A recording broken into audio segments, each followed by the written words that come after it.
ஓம் சாந்தி. சிவபாபா நினைவிருக்கின்றதா? 13/12/25 பாபா இன்றைய முரளியினுடைய சாரமாக சொல்கிறாங்க. நிராகாரமான ஜோதி பிந்து பரமாத்மாவிற்கு இந்த பூமியில் முரளி சொல்வதற்காக தேகம் தேவைப்படுது.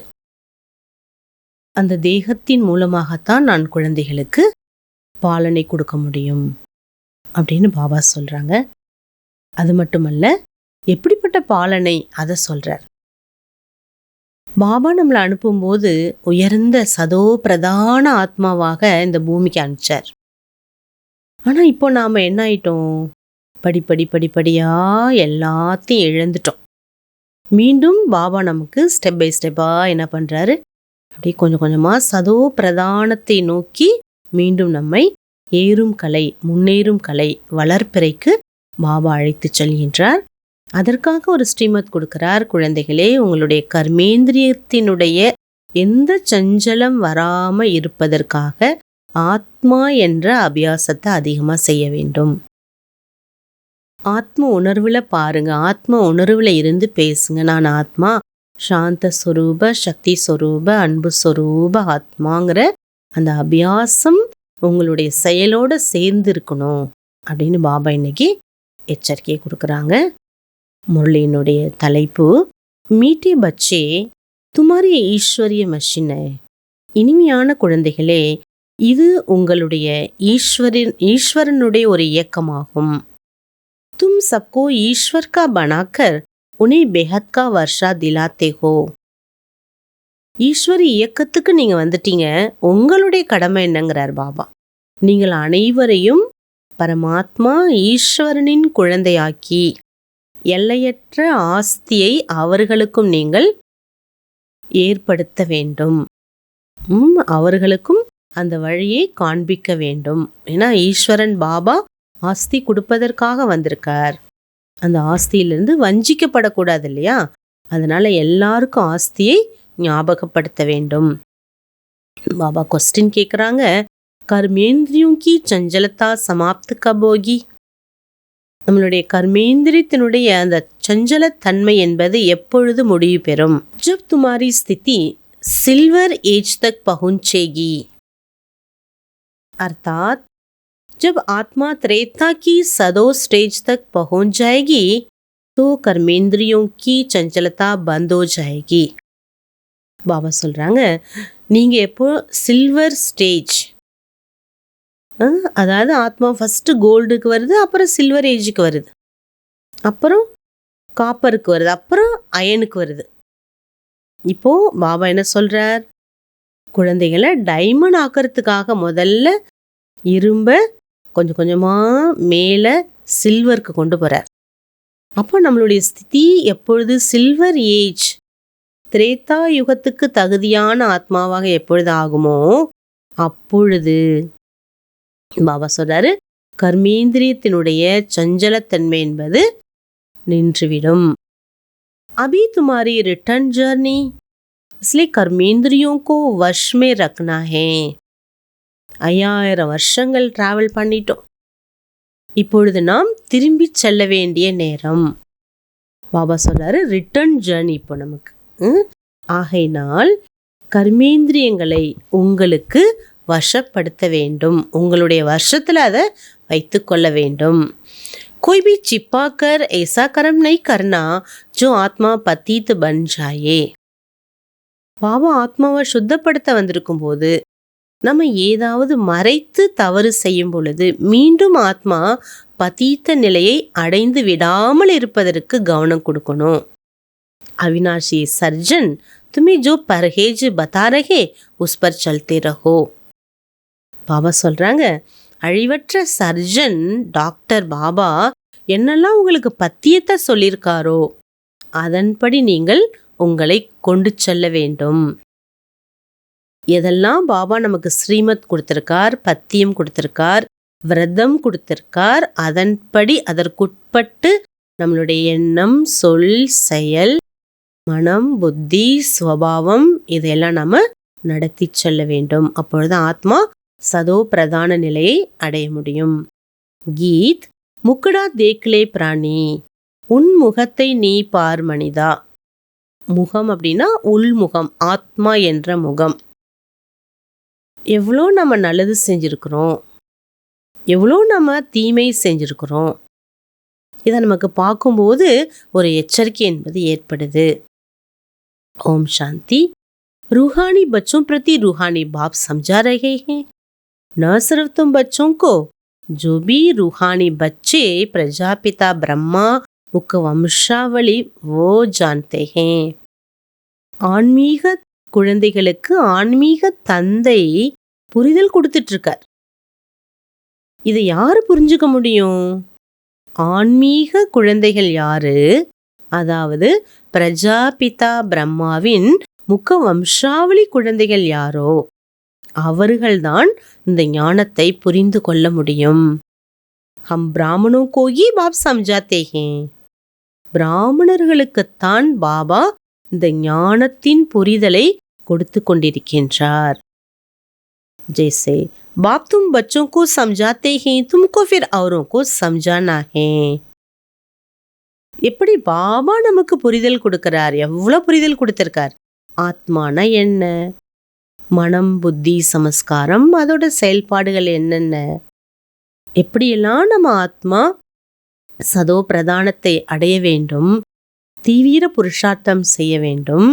எவ்வளோ புரிதல். பாபா யாரு, அவர் எப்படிப்பட்டவர், அவருக்கும் நமக்கும் உண்டான சம்பந்தங்கள் என்னென்ன, இதை பற்றி அநேக புரிதல்கள் கொடுத்திருக்கார் இல்லையா. இதில் நாம பிறருக்கு கொடுக்க வேண்டும். அபி தும் பச்சோं को अपनी आत्मा का पता पड़ा है. பாபா சொல்றாங்க, இப்போ உங்களுடைய ஆத்மாவுக்கு 84 பிறவிகளினுடைய அந்த பிறப்பு இறப்பு சக்கரத்தின் புரிதல் என்பது தெரிந்துவிட்டது. ஏன்னா எப்போ நம்ம ஆத்மாங்கிற உணர்வை கொண்டு வரோம், ஆத்மாவினுடைய சூக்ஷ்ம சக்தி இல்லையாது, அதோட ஆழத்தை எப்போ நம்ம தெரிந்து கொள்கின்றோமோ அப்பொழுது ஆத்மாவை பற்றி நாம முழுமையான டீட்டெயில்ஸை தெரிந்து கொள்ள முடிகிறது. ஸ்ரீ பாபா तो सबके पास तो नहीं जाएंगे ना, जरूर बाप के मददगार चाहिए ना, इसलिए तुम्हारी ईश्वरीय मशीन तुम सबको ईश्वर का बताते हो, समझाती हो, वह हम आत्माओं का बेहद का बाप बेहद का वर्षा मिलेगा. பாபா சொல்றாங்க, எல்லாருக்கிட்டையும் பகவான் போய் போய் ஞானம் கொடுக்க முடியுமா? ஒவ்வொருத்தவங்களுக்கும் தனித்தனி தனியா. பாபா எங்கே இருக்கின்றாரோ அங்கே குழந்தைகள் வர வேண்டும்னு சொல்றார். இப்போ நாம தான் பாபா இங்கே இருக்காருன்னு எல்லாரையுமே அழைத்து வர வேண்டும். என ஈஸ்வரனால் ஸ்தாபிக்கப்பட்ட இயக்கம், இன்ஸ்டிடியூஷன், இது நிறுவனம். ஆகவே பாபாவுக்கு நம்ம கட்டாயமாக உதவியாளர் ஆக வேண்டும் அல்லவா? பாபா சொல்றாரு, எல்லையற்ற தந்தையினுடைய ஆஸ்தி அனைவருக்கும் உரிமை இருக்குது எடுத்துக்கொள்வதற்கு என்ற விஷயத்தை அனைவருக்கும் நாம் கூற வேண்டும். தும்ஹாரி புத்தி மே சாரா சக்கர ஃபித்தா ரேத்தா ஹே. பாபா சொல்றாங்க, உங்க புத்தியில முழு சக்கரம் சொல்கிறது. சிருஷ்டியினுடைய ஆதி மத்திய அந்திமத்தின் சக்கரம். பாபா ஹம்கோ லைட் ஹவுஸ் கா பி டைட்டில் தேத்தே. பாபா இன்று லைட் ஹவுஸ் நீங்கள் என்ற டைட்டில் கொடுக்கிறார். एक आंख में मुक्ति धाम, दूसरी आंख में जीवन मुक्ति धाम. ஒரு கண்ல முக்தி தாம், இன்னொரு கண்ல ஜீவன் முக்தி தாமம் இருக்க வேண்டும். तुमको शांति धाम में जाकर फिर सुखधाम में आना है. முதல்ல நீங்க சாந்தி தாம் போய் சுகதாமத்தை வந்தடைய வேண்டும். बाबा कहते हैं, इन आंखों से जो कुछ भी देखते हो उनको भूलो, अपने शांति धाम को याद करो. பாபா சொல்ற, இந்த கண்களால பார்ப்பது அனைத்தையும் மறந்து சாந்தி தாமத்தையும் சாந்தி தாமத்தை சேர்ந்த பாபாவை மட்டும் நினைவு கூற வேண்டும். அச்சா, தாரணைக்கான ஃபர்ஸ்ட் பாயிண்ட், एक बाप से ही सुनना है. ஒரு பாபா சொல்வதை மட்டும் கேட்க வேண்டும். एक ही अव्यभिचारी याद में रहना. ஒரு பாபாவின் நினைவில் மட்டும் இருக்க வேண்டும். शरीर की संभाल रखनी है लेकिन ममत्व नहीं रखना. இந்த சரீரத்தை பாதுகாக்க வேண்டும், ஆனால் பற்று வைக்கக்கூடாது. நெக்ஸ்ட் பாயிண்ட், बाप ने जो परहेज बताई है उसे पूरा पालन करना है. என்னெல்லாம் நியமங்கள் கோட்பாடுகள் இருக்கோ, கட்டுப்பாடு இருக்கோ, அதற்கு உட்பட்டு நாம் இருக்க வேண்டும். அதை நாம் முழுமையாக பின்பற்ற வேண்டும். कोई भी ऐसा कर्म नहीं करना जो बाप की ग्लानि हो, पाप का गाता बने. अपने को घाटे में नहीं डालना है. அந்த மாதிரி செயல்களை செய்யாதீர்கள். பாபாவிற்கு நிந்தனை ஏற்பட்டு பாவத்தின் கணக்கை சேமிப்பு செய்யாதீர்கள். தனக்குத்தானே நஷ்டத்தை ஏற்படுத்தி கொள்ளாதீர்கள். தனக்குத்தானே நஷ்டத்தை விளைவிக்காதீர்கள்னு பாபா எச்சரிக்கை கொடுக்கிறார். அந்த மாதிரி செயல்களை நம்ம செய்யக்கூடாது. वरदानम 3 सेवाओं के बैलेंस द्वारा सर्व गुणों की अनुभूति करने वाले गुण मूर्त भव. 3 சேவைகளின் சமநிலை மூலமாக அனைத்து குணங்களின் அனுபவத்தை செய்யக்கூடிய குணமூர்த்தியாக இருங்கள். जो बच्चे संकल्प बोल हर कर्म द्वारा सेवा पर तत्पर रहते वही सफलता मूर्त बनते हैं. எந்த குழந்தைகள் வெற்றியாளர் ஆகின்றார்கள் என்றால் தனது எண்ணம் சொல் செயல் மூலமாக மூன்றின் மூலம் யார் சேவையில் மூழ்கியுள்ளார்களோ அவர்கள் வெற்றி மூர்த்திகள். तीनों में मार्क्स समान है. மனசா சேவா, வாச்சா சேவா, கர்மனா சேவா, 3 சேவையிலும் சமமான மார்க் தாங்கிறார். सारे दिन में तीनों सेवाओं का बैलेंस है तो பாஸ்வித்தானர் குணமூர்த்தி பன் ஜாத்தே हैं. பாபா சொல்றாங்க, பாஸ்வித்தானர் குணமூர்த்தியாக ஆக வேண்டுமானால் ஃபுல் டே இந்த 3 சேவையினுடைய சமநிலை இருக்க வேண்டும். उनके द्वारा सर्व दिव्य गुणों का श्रृंगार स्पष्ट दिखाई देता है. அதன் மூலமாகத்தான் அனைத்து தெய்வீக குணங்களின் அலங்காரங்கள் தெளிவாக தென்படும். एक दूसरे को बाप के गुणों का व स्वयं की धारणा के गुणों का सहयोग देना ही गुणमूर्त बनना, क्योंकि गुणदान सबसे बड़ा दान है.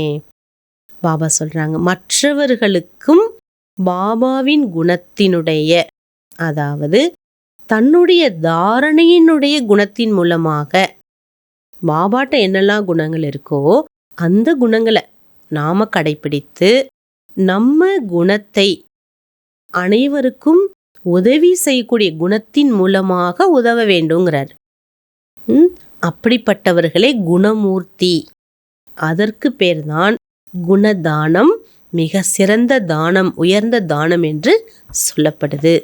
இல்லை, நம்மளை பார்த்து பாபாட்ட என்னென்னலாம் குணங்கள் இருக்கோ அதை நம்ம கடைபிடிக்கணும். அப்போதான் நம்மளை பார்க்குறவங்க குணத்தை எடுத்துக்கொள்வார்கள்.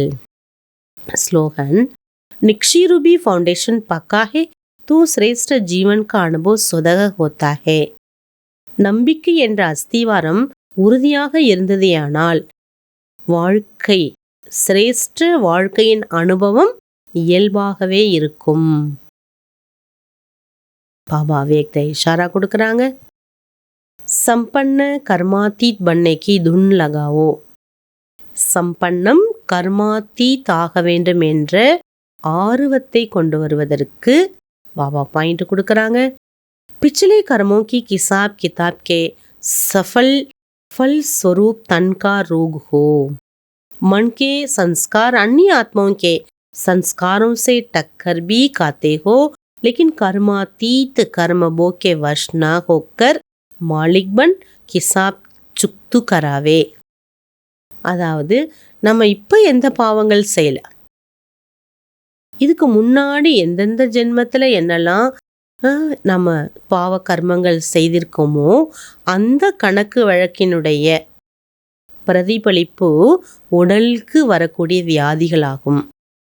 அது மட்டுமல்ல, மனதினுடைய எண்ணங்கள் கூட, மனதினுடைய சன்ஸ்காரங்கள் கூட மற்ற ஆத்மாக்களுக்கு ஒரு மோதல் ரூபத்தில் கணக்கு வழக்கை விளைவிக்குது, தகராறு வருது. ஆகவே பாபா சொல்கிறாங்க, கர்மாத்தீத் நிலையை அடையணும் நம்ம. அப்போது இந்த கர்ம போகுக்கு வசமாகாமல் எஜமானனாகி கணக்கை முடிக்கக்கூடிய ஒரு காரியத்தை நீங்கள் செய்விக்க வேண்டும். கரம் யோகிபன் கரம் போக் சுக்து கர்னா ஏகே கர்மாத்தீத் ஸ்திதிக்கு நிஷானி. கர்ம யோகத்தின் மூலமாக கர்ம சுமையை, கர்மத்தின் கணக்கு வழக்கை அழிப்பதுதான் கர்மாத்தீத் ஸ்திதியின் அடையாளம். प्रैक्टिस करो, अभी अभी कर्मयोगी, अभी अभी कर्मातीत ஸ்டேஜ். ஆகவே ப்ராக்டிஸ் பண்ணுங்க, அவ்வப்பொழுது கர்ம யோகியாக செயல்களை பண்ணுங்க, அவ்வப்பொழுது கர்மாத்தீத்தாக ஆகிவிடுங்கள். அச்சா, ஓம் சாந்தி.